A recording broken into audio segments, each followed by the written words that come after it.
आप सुबह उठते हो, आपको सुबह सुबह दिख जाता है कि भैया आज ये काम आपको करना है, आपका डेली टारगेट ये है, और ये डिसाइड किसने किया है?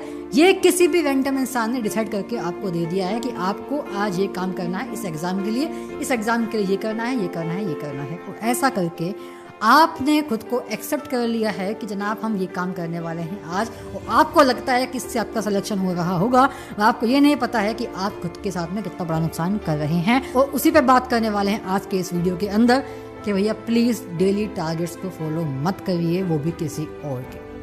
आप है कि आपको सब जगह यही सुनने को मिलता है कि भैया डेली आपको ये काम करने हैं, पर्टिकुलर काम दे दिए आपको कि भैया 20 आपको करने हैं सिंप्लीफिकेशन, 20 करने आपको ये वाले सीरीज़ के क्वेश्चंस, उसके अलावा आपको 2 करनी है पजल, उसके अलावा ये करना है, ये करना है, ये करना है, ऐसा फिक्स कर रखा है। आप देखोगे कि भैया हर एग्ज़ाम के लिए लगभग सेम सी चीज़ ही दे देते हैं सब आपको करने के लिए, और आप करना स्टार्ट कर देते हैं। लेकिन कभी आपने क्या सोचा है कि आपको इस चीज़ की नीड है भी या नहीं? सपोज़ अगर मैं अपनी बात करता हूँ तो अगर सपोज़ कि हमारी मैथ अच्छी है, जो कि आप स्क्रीन पे देख सकते हो 52.5 स्कोर किया है 60 में से सिडबी के एग्ज़ाम के अंदर, इसकी मैथ इतनी आसान तो नहीं थी, ठीक है। तो अगर स्कोर किया है इसका मतलब क्या है कि भैया मुझे मैथ की नीड नहीं है, मुझे नहीं है ज़रूरत 20 क्वेश्चन सीरीज़ के करने की, 20 क्वेश्चन सिंप्लीफिकेशन के करने की, मुझे नीड नहीं है, तो मैं क्यों करूँगा?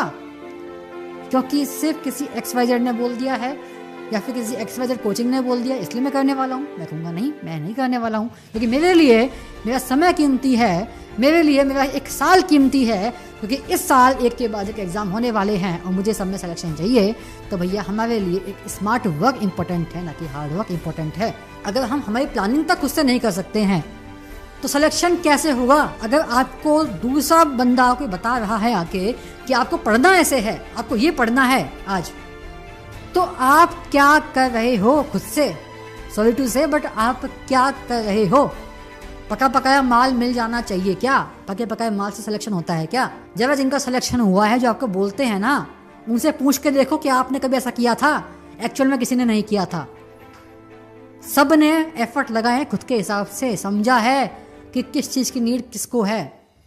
IB असिस्टेंट के प्रीलिम से पहले मुझे 1 या 2 मॉक देने की ही नीड थी, लेकिन अगर मेरी जगह कोई और होगा जिसके मार्क्स अच्छे नहीं आते हैं, जिसकी प्रैक्टिस कम है या जिसको एक्सपीरियंस कम है, उसको डेफिनेटली 10-20 तो देने पड़ेंगे मॉक। डिपेंड करता है कि आप किस लेवल पे हैं, आपकी खुद की स्ट्रेंथ क्या है, खुद की वीकनेस क्या है, उस हिसाब से प्लान बनाया करो, खुद का डेली टारगेट दिया करो, खुद को दिया करो। खुद को मतलब कैसे दोगे जनाब? आपको पता है, फॉर एग्जांपल अगर आप एग्ज़ाम देते हैं बैंकिंग के, आपको पता है कि भैया हमको ये टॉपिक करने होते हैं, आपको पता है कि प्रीलिम्स के अंदर कौन से टॉपिक आएंगे। फॉर एग्जांपल मैथ की बात करें, मिसलेनियस क्वेश्चंस आएंगे, ठीक है, उसके अलावा आपके क्वाड्रेटिक आएगा, उसके अलावा सीरीज आएंगी, सिंप्लीफिकेशन आएगा, ये टॉपिक्स आएंगे, आपको पता है। सपोज आपको पता है कि 3 टॉपिक जो है इनमें से अच्छे हैं अपने, तो ठीक है, सिर्फ एक बचा हुआ है। फॉर एग्जाम्पल आपका मिक्सचर एंड एलिगेशन अच्छा नहीं है, आपको पता है, खुद को पता है, ठीक है, तो हमको उसको करना है, हमको सिर्फ उसको देखना है, उसके अलावा जो बाकी के टॉपिक हैं वो हमको मॉक से करने हैं। ऐसे बात करते हैं रीजनिंग की। फॉर एग्जाम्पल आपकी सर्कुलर पजल वीक है, आपको वो नहीं आती, आपको बाकी सब आता है, तो भैया हमको सर्कुलर पजल करनी है। प्रैक्टिस कहाँ से करनी है? सेक्शन में मॉक दिल लो उसके, या फिर कोई भी PDF उठाओ उसको देख लो, लेकिन बाकी के टॉपिक करना है मॉक से। तो इसमें किसी के भी रैंडम डेली टारगेट की नीड पड़ी क्या आपको? पड़ी क्या नीड आपको? अगर नीड है ही नहीं डेली टारगेट की, तो फिर क्यों देखते हो, क्यों मानते हो, क्यों अपना नुकसान कर रहे हो? मैं सच में कह रहा हूँ, अगर आपने इन चीज़ों को किया तो भैया मुझे नहीं पता आपका फ़ायदा होगा कि नहीं होगा, लेकिन जिनका फ़ायदा हो रहा है उनका तो होगा, आपका नहीं पता आपका होगा कि नहीं होगा। कॉमन सेंस थोड़ा सा लगा लो कि अगर आपकी स्ट्रेंथ आपको पता है, आपको पता है कि आप इस टॉपिक के क्वेश्चन कर पाते हो, इसके नहीं कर पाते हो, तो भैया कुछ नहीं करना होता, एक कॉपी लेनी होती है, कॉपी पे लिखना होता है कि ये टॉपिक मुझे आता है, ये नहीं आता है, ये आता है थोड़ा सा, ये आता है बहुत ज़्यादा, सब कुछ लिखना होता है। उस बेसिस पे देखना होता है कि इस टॉपिक को मुझे देने होंगे अप्रोक्सीमेट 2 से 3 घंटे, इसको मुझे देने होंगे अप्रोक्सीमेट 1 घंटे, इसको मुझे अलग से टाइम देने की नीड है नहीं, इसको मैं मॉक से कर लूँगा।